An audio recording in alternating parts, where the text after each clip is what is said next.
The betrayal should have stung, but as I watched the video for the third time, all I felt was cold, calculated focus. Claire is such a worthless dumbass. Next month, we're getting rid of her. The words slurred from Andrew Collins's mouth as he swirled his whiskey, laughing among the very people I had considered colleagues, friends even. Some chuckled, some glanced away, but not one of them spoke up. 20 years.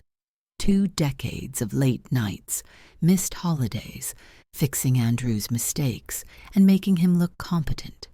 And now, I was just an inside joke, a disposable asset. The video came from Jack, a junior analyst I had mentored, his message blunt. "I thought you should see this before Monday." He had no idea he'd just handed me the match I needed to burn everything down. Monday morning, I walked into the office at exactly 7:55 a.m., my expression neutral, my heart a steady drumbeat of control.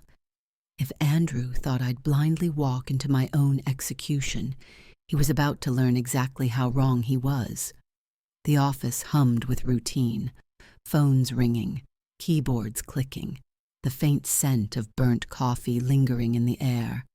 I made my way to my desk, passing Andrew's office, where he was leaned back in his chair, grinning at Charles, the CFO. I stopped in the doorway. "Act normal." "Morning, Andrew," I greeted, my voice light. His eyes flicked to mine. For a split second, something crossed his face. Hesitation, guilt, arrogance.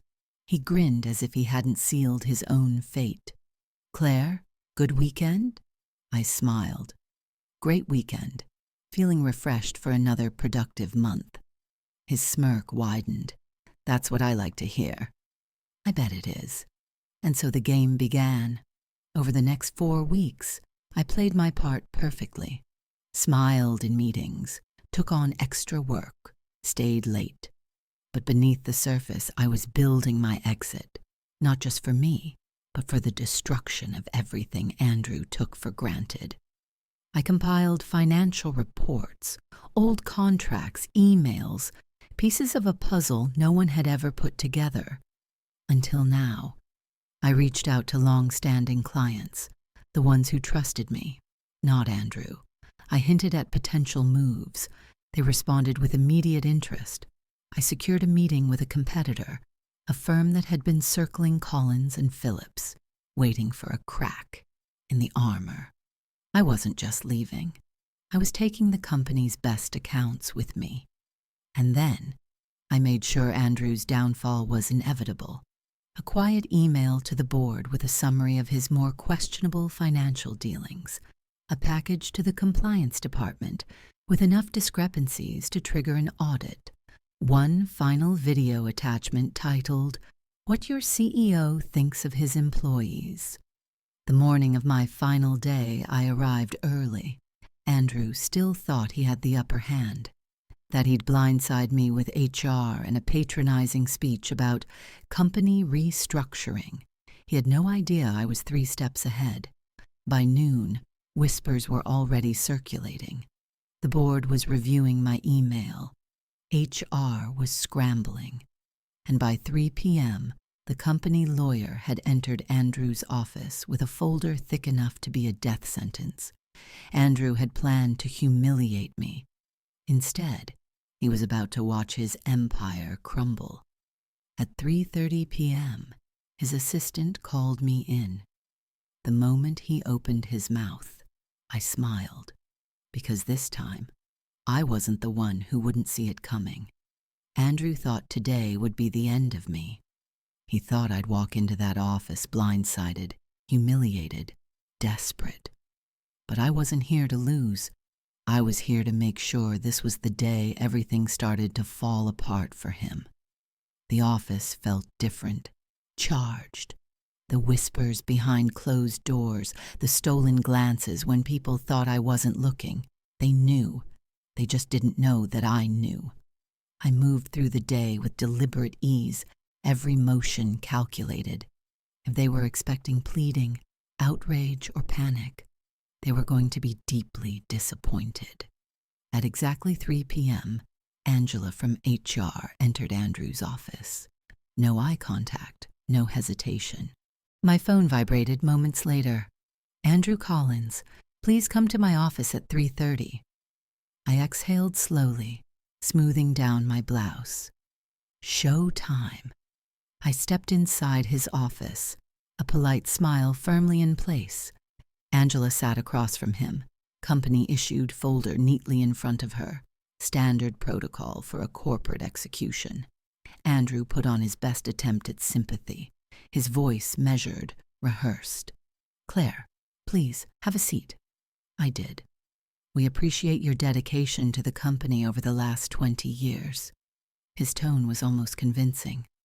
"But as you know, the industry is evolving, and we've had to make some difficult decisions regarding staffing."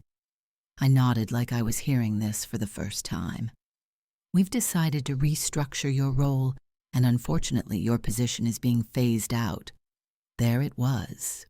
Angela slid the folder across the desk. I didn't touch it. Andrew expected a reaction. He wanted to see hurt, confusion, anything to feed his ego. Instead, I smiled. "I understand," I said, my voice too calm. Something flickered in his expression. This was too easy, too clean. He cleared his throat. "We'll need your company laptop and access badge by the end of the day, and of course, we ask that you sign a non-disclosure agreement." Of course, they wanted to silence me. But silence was never part of my plan. Andrew leaned in slightly, voice lowering as if he actually cared. "I know this must be difficult, but you're talented, Claire. I'm sure you'll land on your feet." I tilted my head. "Oh, I know I will." I let that hang for just a second before asking, "Just to clarify, this decision is final?" Andrew blinked. "Yes, of course." "Perfect." I smiled. "I'll start wrapping up my work." Relief washed over his face. He thought it was over, that he'd won, that I was going to leave quietly. He had no idea. I spent the next few hours doing exactly what they expected, packing my things, smiling, saying polite goodbyes. But behind the scenes, I was pulling the last strings of my plan. Before logging off for the last time, I archived everything: emails, project files, client contracts, all perfectly legal. I was still an employee until the end of the day, after all. Then I sent one final email, not to Andrew, but to his biggest client, the one that made up 40% of the company's revenue. Subject: a note of thanks. "Hi, Robert. I wanted to personally thank you for your partnership over the years. Given my upcoming departure from Collins and Phillips, I wanted to let you know I'll be available for consulting in the near future." And just like that, the first domino fell. Andrew thought he had won. He thought I'd fade into the background, forgotten and irrelevant. But by the time his phone started ringing off the hook, he was beginning to understand. He didn't fire me. He freed me. The morning after I walked out of Collins and Phillips for the last time, my phone buzzed incessantly. Unknown number. I smirked, letting it ring. By 10 a.m., 3 missed calls. By noon, a text from Jack. "Claire, whatever you did, the office is in full meltdown mode. Robert Hayes just pulled out of his contract. Andrew is losing it." I exhaled slowly, taking a sip of coffee. That was fast. Robert Hayes, the CEO of our biggest client, the man I had subtly looped in before leaving, had wasted no time cutting ties. He wasn't just a client. He was the client. And without him, Andrew's precious empire was already crumbling. By 2:30 p.m., another call. This time I answered. "Hello." A tense breath. Then, "Claire." Andrew's voice was tight, forced. I just heard about Robert. He mentioned you reached out." "I did," I said simply. Silence. He wasn't used to me being this calm, this unbothered. "Listen," he continued. forcing a chuckle. I think there's been some miscommunication. Robert seemed to think you were leaving to work elsewhere. He got spooked. I'd love to clear things up. Ah, there it was. He thought he could fix this. Thought I'd play damage control. He still thought I worked for him. I leaned back, twirling a pen between my fingers. Andrew, I said smoothly, you told everyone I was a worthless dumbass who wouldn't see it coming. Why would you need me now? His breathing hitched. He knew exactly what I was referencing. Claire, he tried again, slower this time, choosing his words carefully. That was just office banter. I cut him off, my voice dangerously light. I don't hold grudges, Andrew. I just make smart decisions. Robert made one, too. I could almost hear him grinding his teeth. Are you working for someone else? Desperation. Now we were getting somewhere. I smiled. I don't see how that's relevant to you. Silence. Then, the inevitable. This isn't a smart play, Claire. We have a lot of mutual contacts in this industry. Ah, the thinly veiled threat. He still thought he had leverage, and that was his biggest mistake. I hung up without another word and opened my laptop, because Andrew was just step one. Over the past 4 weeks, I'd been in quiet discussions with his biggest competitors, the firms he dismissed as small threats, but secretly obsessed over. One, in particular, had been very interested in what I had to offer. At 4 p.m., I walked into a sleek downtown office, greeted by a receptionist who already knew my name. 5 minutes later, I was sitting across from Henry Dawson, CEO of Sterling and Company. I'll be honest, Henry said, leaning forward, eyes sharp. The moment I heard you were leaving Collins and Phillips, I had my team watching. And after today's news, I think we both know Andrew's ship is sinking. I gave him a knowing smile. And you want to take advantage of that? He smirked. I want to make sure we both win. I already knew the offer was coming. But I wasn't here for a job. I was here for leverage. I pulled out a folder and slid it across the table. These are projections based on my knowledge of Collins and Phillips's clients, upcoming renewals and weaknesses in their contracts. If you want to take them down, this is where you start. Henry flipped through the pages, his expression darkening with satisfaction. Then he looked up at me. I assume you're not just giving this away for free. I smiled. No, I'm not. His grin widened. Let's talk numbers. Andrew had built his empire on arrogance, and today he was watching it crumble in real time. By the time I left Sterling and Company's office, the deal was signed. I wasn't just moving on. I was taking half of Collins and Phillips's high-value clients with me. Andrew thought firing me would be his victory. Instead, it was the start of his downfall. Monday morning. The first wave hit before Andrew even had his first cup of coffee. His inbox was flooded with termination notices. Clients I had nurtured for years were pulling out, citing corporate instability and leadership concerns. By 8:15 a.m., my phone buzzed with a message from Jack. Jack, holy shit. Claire. Andrew just stormed in. He looks like he hasn't slept. I swear he's about to combust. I smirked. Good. By 9 a.m., the cracks were turning into fractures. Charles, the CFO, had barricaded himself in his office, frantically recalculating financial projections. Legal was scrambling to find loopholes to hold onto clients. And Andrew? He was calling every executive contact he had, trying to stop the bleeding. But it was already too late. The whispers had started. The biggest firms in the industry were watching, waiting, sensing weakness. Andrew had always relied on me to hold the company together. Now, that glue was gone. At noon, my phone rang. Unknown number. I answered. Claire. Andrew's voice was tight, controlled, panicked. I leaned back in my chair. Andrew, to what do I owe the pleasure? A sharp exhale. I don't know what the hell you've been telling people, but we have a serious problem. I arched an eyebrow. Oh, do you now? What kind of problem? You know damn well what kind, his voice cracked. Hayes is gone. 3 other major accounts have pulled out. That's millions in revenue, vanishing overnight. I need you to be straight with me. Did you... He stopped himself. He didn't want to say it. Did I orchestrate this? I let the silence drag, just long enough for him to sweat. Then, with calm precision, I replied, I don't work for Collins and Phillips anymore, Andrew. What happens to your company isn't my concern. Silence.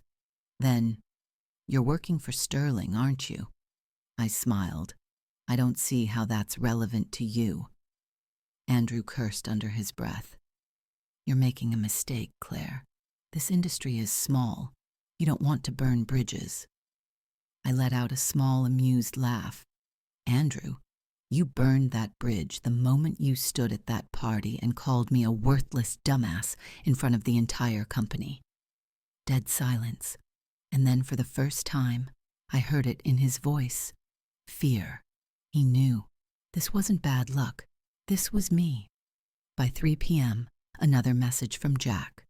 Jack, emergency board meeting just got called. The investors are freaking out.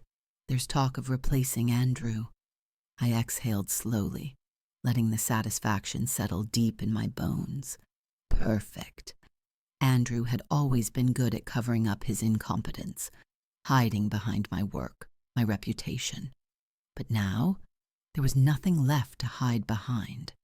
By Tuesday morning, it was time for my final move. I walked into Collins and Phillips, not as an employee, but as a reckoning.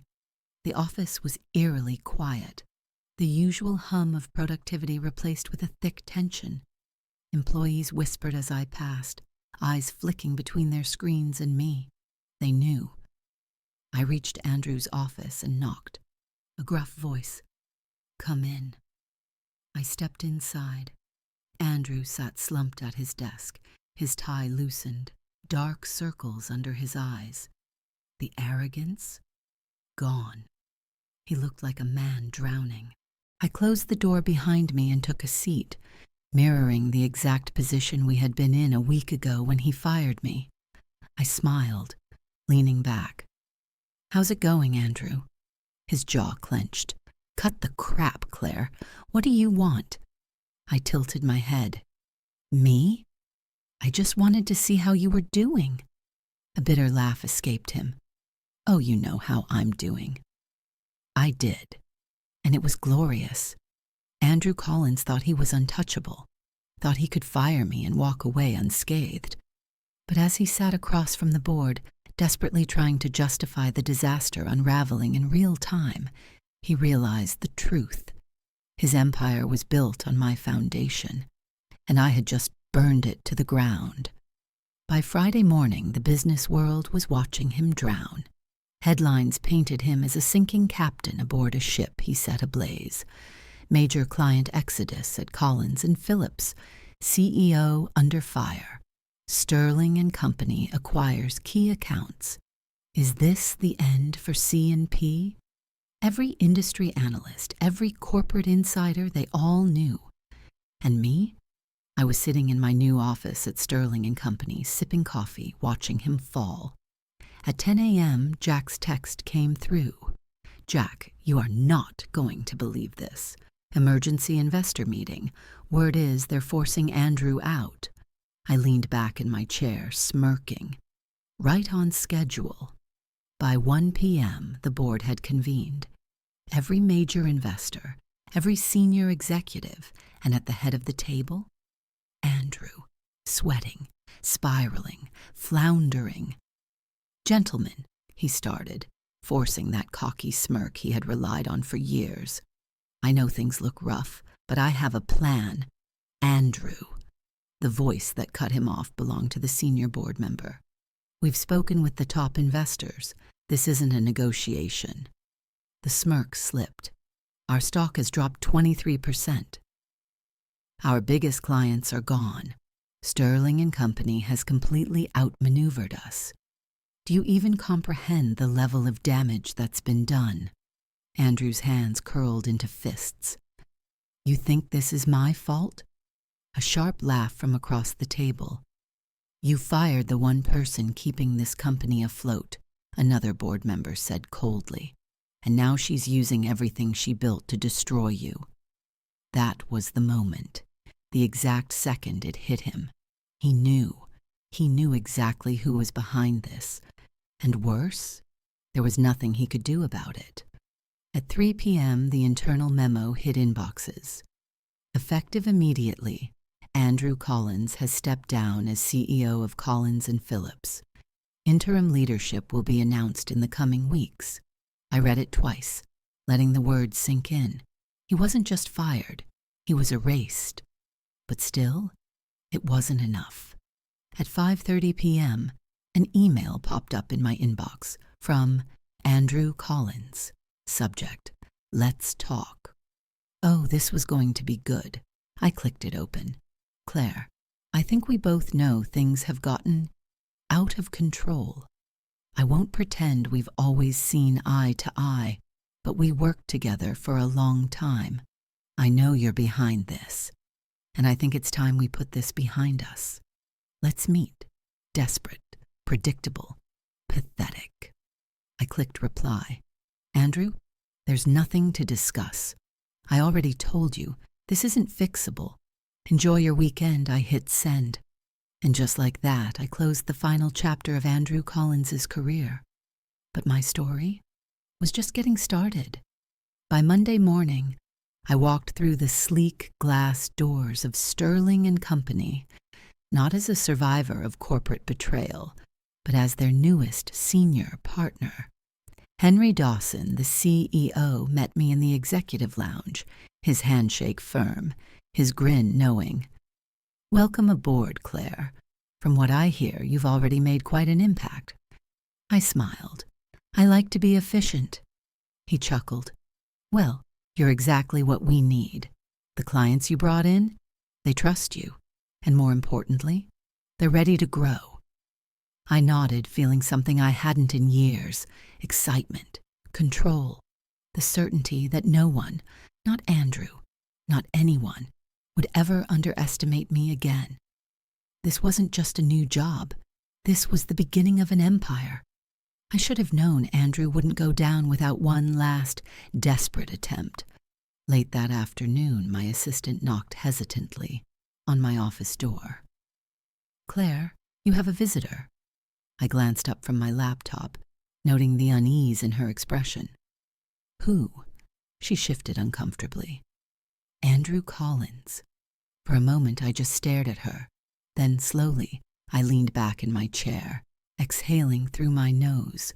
Send him in. The door opened, and in walked Andrew, or rather the shell of the man he used to be. Gone was the arrogance, the cocky smirk, the untouchable CEO who once dismissed me like I was nothing. His suit, once pristine, was slightly wrinkled. His eyes, once sharp with condescension, were dull with exhaustion. He had lost weight, lost confidence, lost everything. And for the first time in his life, Andrew Collins looked small. I didn't speak. I let him stand there in silence, squirming in the presence of the woman he once underestimated. Finally, he let out a humorless chuckle, shaking his head.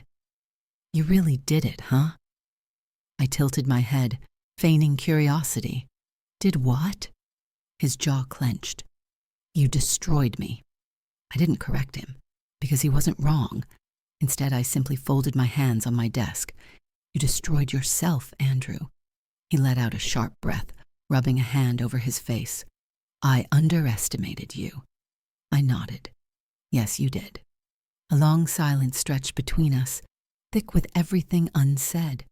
Then finally he spoke again, and it was the last thing I ever expected. I need a job. I almost laughed. Almost. Instead, I just watched him. Andrew Collins. The man who mocked me, humiliated me, called me a worthless dumbass in front of an entire room. The man who held my career in his hands and crushed it without a second thought. And now, he was standing in front of me, begging. It was poetic. It was perfect. I could have crushed him right then and there. I could have humiliated him, dragged him through the mud, made him feel just an ounce of the betrayal I had felt. But I didn't.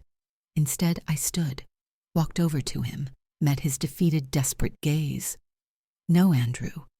My voice was calm, steady. "You don't need a job. You need a lesson." His expression darkened, but he said nothing. I smiled, cold, knowing, final.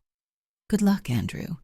Then I turned, walked back to my desk, and just like that, I dismissed him. For good. That night, I sat in my office, glass of wine in hand, gazing out at the city skyline. Everything felt different now. For the first time in 20 years, I wasn't just someone else's employee. I was the one in control. I thought back to that humiliating night. The video, the laughter, the betrayal. And now, I wasn't just Claire, the disposable employee. I was Claire, the woman who built her own empire, the woman who proved loyalty should never be wasted on those who don't deserve it, the woman who knew her own worth. I smirked, raising my glass to the city below, and in a whisper meant only for myself, I said the words Andrew Collins never saw coming. I win.